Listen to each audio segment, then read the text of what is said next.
faut l'admettre, Blackview tient bon avec leur smartphone. Et là, ils nous ont pondu une petite pépite, un téléphone qui vaut moins de 100 balles, entre 79 et 90.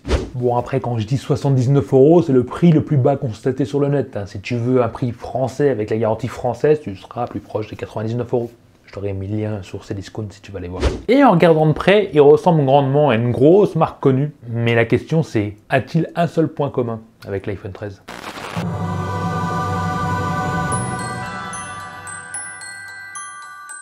Bon, comme tu as pu le voir, au niveau de l'esthétique et de la matière, on est sur un smartphone en plastique tout simple. Oui, moins de 100 balles veut dire mauvaise qualité, ou en tout cas basse qualité, pas très bien fini. Malgré tout, il garde un style sympathique, même si c'est du plastique entrée de gamme, ça fait quand même qualité, on n'a pas l'impression d'avoir un téléphone qui vaut vraiment pas cher.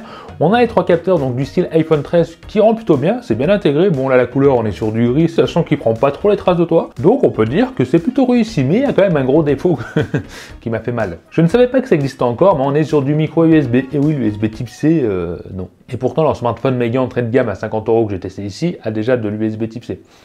Blackview peut moi pas comprendre. Quoi qu'il en soit, les couleurs sont cohérentes, c'est harmonieux, et en plus tu peux détacher la face arrière. Et oui, on est sur une face amovible, c'est là où tu pourras venir insérer tes 2 cartes SIM. Oui, tu auras bien l'emplacement pour 2 nano SIM en 4G, mais pas toutes les bandes 4G, parce qu'en fait, il n'y aura pas de B28. Pour moi, c'est pas très grave, mais ça peut être important pour toi, donc il fallait que tu le saches. Sur la globalité, il semble plutôt résistant, robuste, il a une bonne prise en main, même s'il est un petit peu grand, faut l'avouer, et il fait quand même 196 grammes. Mais c'est vrai qu'à l'utilisation, en tout cas, j'ai pas ressenti de gêne, je trouvais ça sympathique à utiliser à une main, voire 2 mains. Pour ce qui est de l'écran, bon, c'est quand même un écran qui commence à être gros, on est sur du 6,53 pouces, mais ça restera du LCD à ce tarif, et seulement en HD+.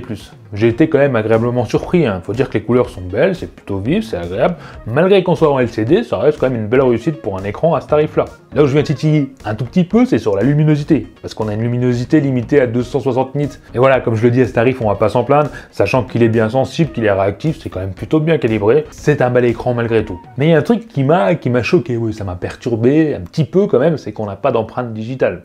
Alors en soi, c'est pas très grave, mais j'ai tellement l'habitude de le voir de partout que là, un smartphone sans empreinte digitale, et ben on se dit, ils ont fait des économies, et des économies qui doivent censées se répercuter ailleurs. Alors j'ai testé la reconnaissance faciale, parce que oui, on a quand même une reconnaissance faciale, ça c'est bien, mais elle est pas ouf, elle est pas ouf. En pleine luminosité, ça va aller, c'est pas très réactif, mais ça fonctionne. Mais dès que tu viens à manquer de lumière, ou alors dans la pénombre totale, tu peux toujours rêver, il faudra taper ton code ou ton schéma, etc. comme les autres, donc c'est une reconnaissance faciale de dépannage, ouais, ça va dépanner et puis c'est tout. Après, je me suis dit, bon, ils ont fait des économies, ils ont peut-être mis un son stéréo. Finalement, non, on est sur du mono, et du mono, bon, c'est pas un son de ouf, on n'est pas sur une enceinte nomade, c'est criard, ça envoie du lourd quand même, malgré tout, c'est fort. Mais voilà, paix à mes oreilles. Et tu vas me dire, bon bah c'est le processeur qui va tout changer, un téléphone à moins de 100 balles, on a un bon processeur.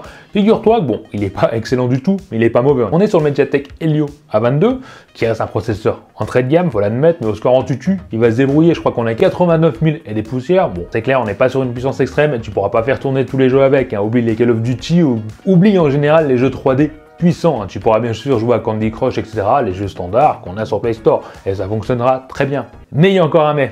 Ouais, parce qu'en mémoire interne, on est seulement limité, oui, il y a seulement 16 Go de mémoire interne. 16 Go seulement, oui, tu peux l'étendre avec une carte SD, mais 16 Go de nos jours, j'ai essayé d'installer des jeux et des applications, ça m'a dit smartphone saturé, mémoire saturée, et j'ai trouvé ça complètement abusé. Tu mets un gros jeu, c'est mort, t'as plus de mémoire. Donc il faudra acheter une carte SD quoi qu'il arrive, elle n'est pas fournie avec, et en plus tu as seulement 3 Go de RAM, 3 Go de RAM, de nos jours, c'est très limité. Alors oui, le téléphone va être plutôt fluide, en tout cas pour le tarif, va être plutôt fluide dans la navigation, que ce soit les applications, Facebook, Instagram, YouTube, etc. Tu pourras naviguer à peu près rapidement. On peut le dire à peu près rapidement. Mais voilà, le problème c'est vu qu'on est limité en RAM, et ben il va tout simplement, à chaque fois que tu ouvres une application que tu la mets en arrière-plan, il va la fermer. Et donc quand tu veux télécharger un gros jeu sur Play Store ou des applications en arrière-plan, bah non, il va fermer automatiquement Play Store, il faudra le laisser allumer en permanence. Et c'est très chiant, vraiment très chiant. Bon, après les applications qui se téléchargent rapidement, ça ira vite à les télécharger, c'est vraiment les gros contenus, les gros jeux, mais vu qu'il les fait pas tourner, au final, c'est peut-être pas gênant. Mais il y a un avantage quand même, il y a un bel avantage, un beau avantage. C'est que tu vas pouvoir regarder des vidéos longtemps. Des vidéos de moi sur YouTube, tu pourras les regarder longtemps parce qu'il a une très bonne autonomie et tiendra facilement 8 heures écran allumé parce qu'il a une batterie de 4780 mAh. Et vu que le processeur est pas gourmand et l'écran n'est pas gourmand, et ben l'autonomie va être très bonne. Tu tiendras les 2 jours facilement et ça, c'est bravo Blackview pour ça. Bon, après pour la charge, tu compte plus de 2h30 pour faire une charge complète. Bah oui, parce que tu as un chargeur fourni avec, mais c'est un truc de 5 watts. 5 watts de nos jours, c'est un peu effrayant, j'avoue, là, ça me fait un petit peu peur. Bon, tu le charges la nuit, quoi. Et là, je voulais te parler du truc qui va te faire décider d'acheter ce smartphone, oui ou non. Ça va être les photos, parce que tu l'as vu, il y a 3 capteurs, 3 caméras, et ça peut être pas mal. Mais pour être honnête, il n'y a qu'une seule caméra réelle. En tout cas, la caméra fait 8 mégapixels. Les deux autres, c'est des caméras, je sais pas à quoi elles servent, de 0,2 mégapixels. Oui, je me demande encore à quoi ça sert. Perso, je comprends pas. J'ai pas osé demander à Blackview. Alors oui, comme tu peux le voir, les photos en plein jour, hein, c'est pas du luxe. Non, non, surtout si tu bouges un petit peu, parce que j'étais en ville, j'ai voulu prendre des photos rapidement, parce que j'étais un peu pressé. Bon, le résultat est foireux. Et les photos où j'ai pris plus de temps, rester 3 secondes en mode photo, tu peux regarder les contours, c'est trouble, etc. Alors oui, on a une bonne luminosité, on a des couleurs à peu près correctes, mais quand tu as une photo trouble, c'est pas très agréable. Bon, en basse luminosité, bon, tu oublies, c'est pas fait pour, même si ça prend les photos, tu arrives à découvrir ce que c'est quand même. Au niveau des selfies, bah, bizarrement, c'est mieux. Quand je dis c'est mieux, ça veut pas dire que c'est bien, ça veut dire que c'est mieux que l'autre de derrière de 8 mégapixels. Et pourtant, on est sur du 5 mégapixels, mais si tu regardes au niveau de la netteté, c'est légèrement mieux. C'est pas ça, c'est pas ouf, ça c'est clair et net, ça te dépannera. Et en basse luminosité, pareil, hein, c'est vraiment pas dingue, tu as du grain de partout. Voilà, j'ai pas de mots. C'est pas grave. Dis-moi en commentaire ce que t'en penses. Après, bah, il y a la vidéo aussi. Alors là, on est en 1080p, bon, il n'y a pas de stabilisation, on va voir l'autofocus.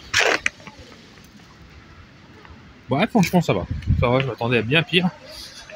Mais bon, l'image sur l'écran est dégueulasse. Alors, nous voici en 1080p, 30 images par seconde. Sur l'écran, ça paye pas de mine. À voir sur le PC, il n'y a pas de stabilisation. J'ai des belles cernes et il n'y a pas d'autofocus. Alors quand je filmais, ça allait, c'était pas terrible, c'était un peu dégueu sur l'écran, mais ça allait. Mais quand j'ai regardé ça sur PC, bah ça allait pas. On a un son vraiment pas terrible, on a une qualité d'image, mais c'est un truc de dingue comme je bouge, ça frise, c'est pas net, c'est à peine exploitable, même si on est 1080p. Non, là vraiment vidéo, c'est vraiment pas ça. Blackview, c'est pas, non, c'est pas ouf.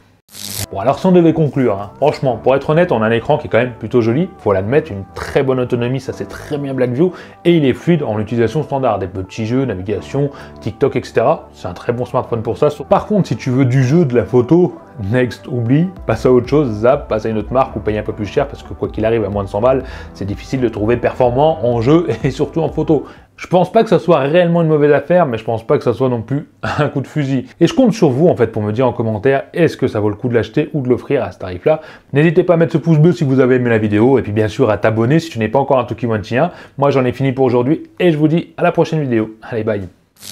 Allez, à vous, t'as aimé la vidéo. Lâche-moi un petit commentaire en dessous pour me dire ce que t'en penses. Abonne-toi, sinon tu seras marabouté par les yeux de Tukiwanchi1 toute ta vie. Viens vite me rejoindre sur les réseaux sociaux et mate ma dernière vidéo juste ici.